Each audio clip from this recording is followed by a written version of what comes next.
Peace, peace, family. George making at you again. I'm just out here chilling in nature, man. Sometimes I like to come out here, man, and just breathe all this green. Just come out in nature and just chill. Reflect on life, reflect on manhood. Reflect on family. As a man, sometimes just get alone, man, and just get my thoughts together, man, and recalibrate myself. But I want to talk. I want to talk to the family today about the day I realized that I was a husband and I was responsible for a family.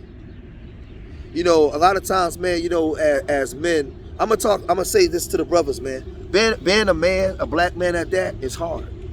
Being a man is hard as shit, bro.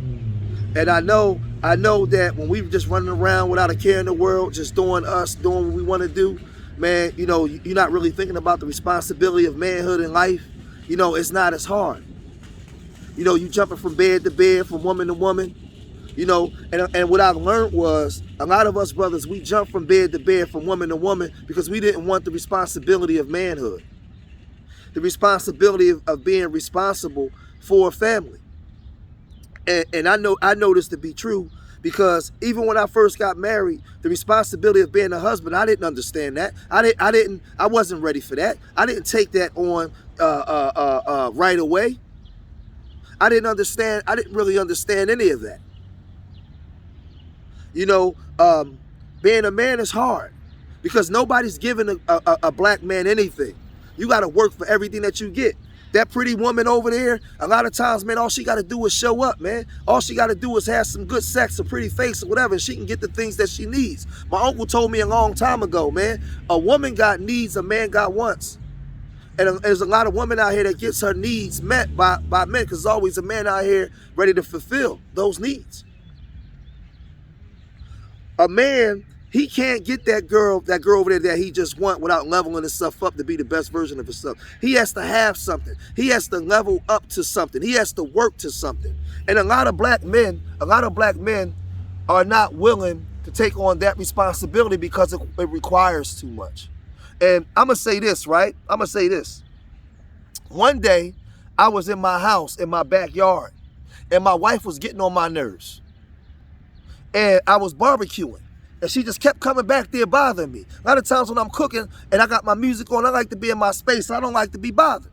But she kept coming back there bothering me, right? And my son, everybody was bothering me. So I started fussing at her. She fussed back at me. And when I looked up at her, for the first time when we was married, I saw her and I said, damn, this woman got my last name. I looked at my son. I said, this boy got my name. And I got real scared, because for the first time in my life, I felt like I was responsible for somebody outside of myself or my immediate family. I said, damn, George, you got a wife. This woman has your name. You got a son. Man, you gotta win, George. You gotta win. But then what if I fail? What if I'm a bad father?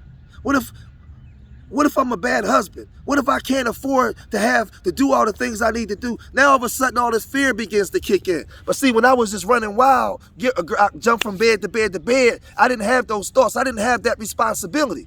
But now I have a family that's counting on me to win.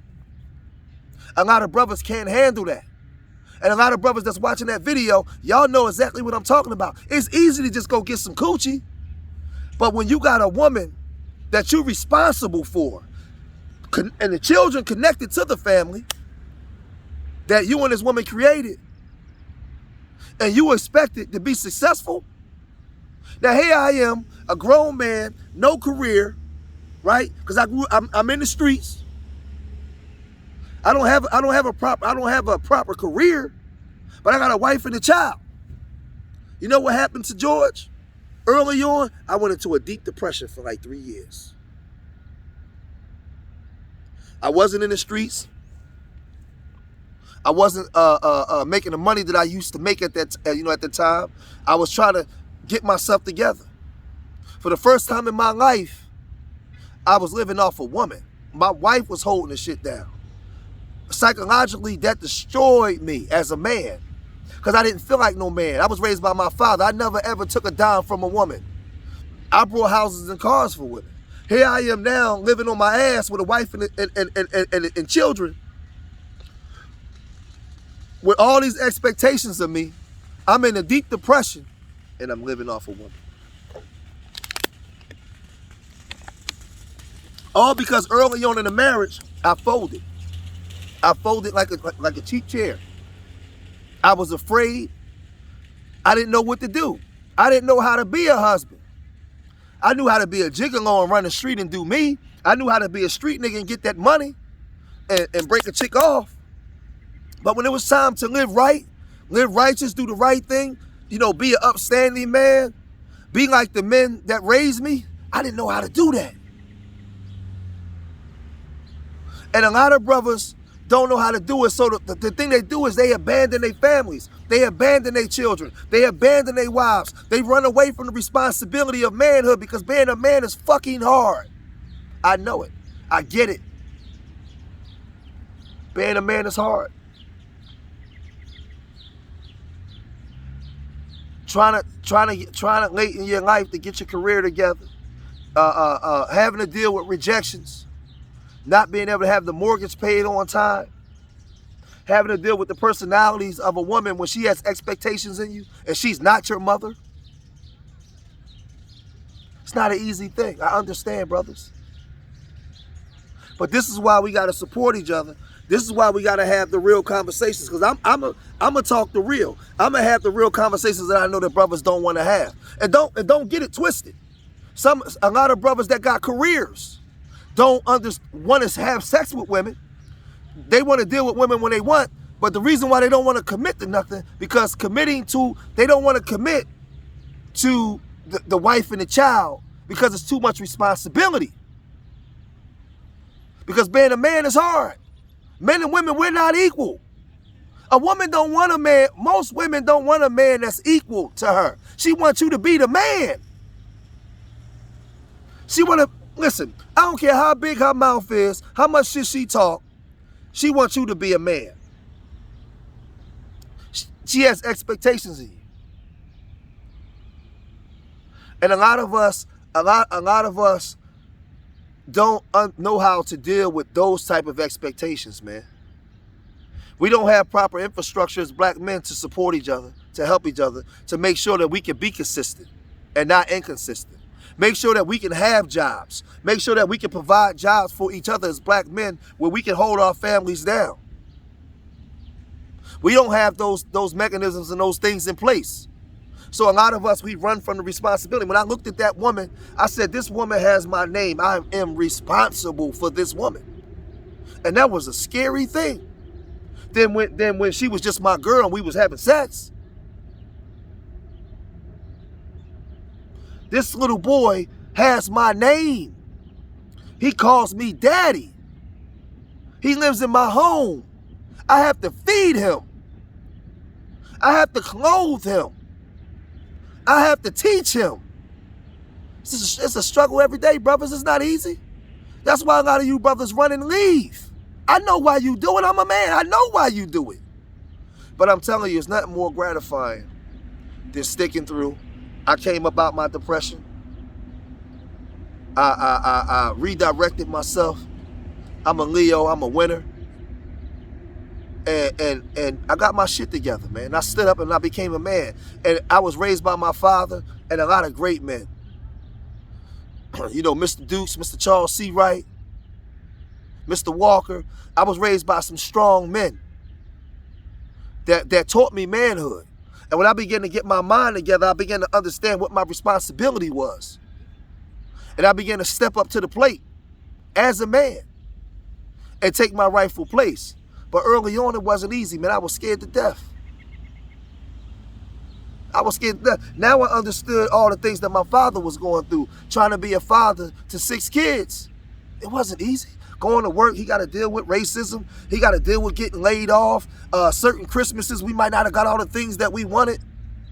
And here, my father busting his ass every day in the cold weather, working all kinds of double time and everything for his children, so he can provide the life for us. Ain't nobody giving the black man nothing. A black man, listen, if a woman can't feed herself, She can go to the government to get fed. There's always a man that'll step up. Ain't nobody giving the man nothing. That's why a lot of times we get so violent. We take it. We willing to do anything. We get it how we live. But I'm telling brothers, don't get out of the fear. Get out of the fear. And just step up, man. Manhood is gratifying. Being a man saved my life. Understanding what manhood is. That's why whenever you see me in most of my videos, I always got my son, my baby boy with me. I got my son with me. Being a father to my youngest son was the greatest thing that ever happened to me. I believe it saved my life. It forced me to make better decisions. Being a husband and understanding what it is to be a husband, it's a great thing, man. I ain't got no complaints. It taught me manhood. It taught me manhood. But I say to you brothers, at first, I was scared to death, man. And I know a lot of y'all ain't gonna admit it. You are afraid of the commitment of a relationship and what it entails for a man.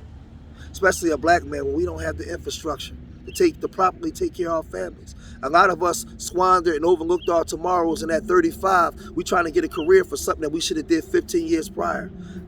I get it. Then some of you guys go do all the work early on. You got the career, but you've been doing everything on your own for so long, you don't even understand what manhood is to hold down a family and be responsible. You only know how to be responsible for yourself, but you still like sex. You still make babies. So a lot of us is out here, a lot of brothers out here running from bed to bed to bed to bed to bed, and by the time they get older and they want to get married, they got 6 kids by 5 different women. Because you was running and afraid of the commitment when you could have just did it early on. I know how this thing go, man. I know how these things go. And it took me a long time. It took me a while in my marriage, a couple years in my marriage to figure this shit out, man. To figure this shit out. And why men are the leaders in the head. The responsibility of being a leader and being a head, man, is vicious, man. And a lot of brothers can't handle the sisters. That's why I tell sisters, be careful who you let between your legs. I don't care how good he look. He's not ready to get between your legs because the responsibility that comes with that. Any man that you let between your legs is a potential baby father and should be a potential leader. Somebody that should be able to lead you. If you let a man between your legs, that man should be able to lead you. And if you don't see that man as somebody that can lead you, you ain't got no business fucking. So I'm going to wrap this up, man. And I'll just tell you, brothers, man, that day I realized that I was a husband. I looked at that woman and I said, this woman has my last name. I was scared to death, man. I was wishing my grandmother was alive. I wanted to go talk to my auntie and my grandmother, man. I needed somebody to go talk to. I didn't want to go talk to my daddy. Because my daddy, like me, he gonna be stern and give me some hardcore words. I wanted to whine. I wanted to go talk to grandma. I wanted to go talk to auntie. I wanted to put my head on her shoulder and whine, Mom, I need some help. I wanted that mother's love. You know what I mean? Because I was scared to death. Now here I am in the streets. I done been through all kinds of gangster shit. But being a husband scared me more than any motherfucking thing. I done been around drugs. I done seen it all. I done been through shit with police, everything. But being a husband scared me more than any goddamn thing. Because the responsibility that came with that was serious, man. So I just tell you, brother, stop running away from the responsibility. Let's have more of the conversation, man. Leave y'all comments in the comment section when y'all see this video. Don't watch this video and don't leave a comment. Leave a comment in the comment section and let me know what y'all think. Peace.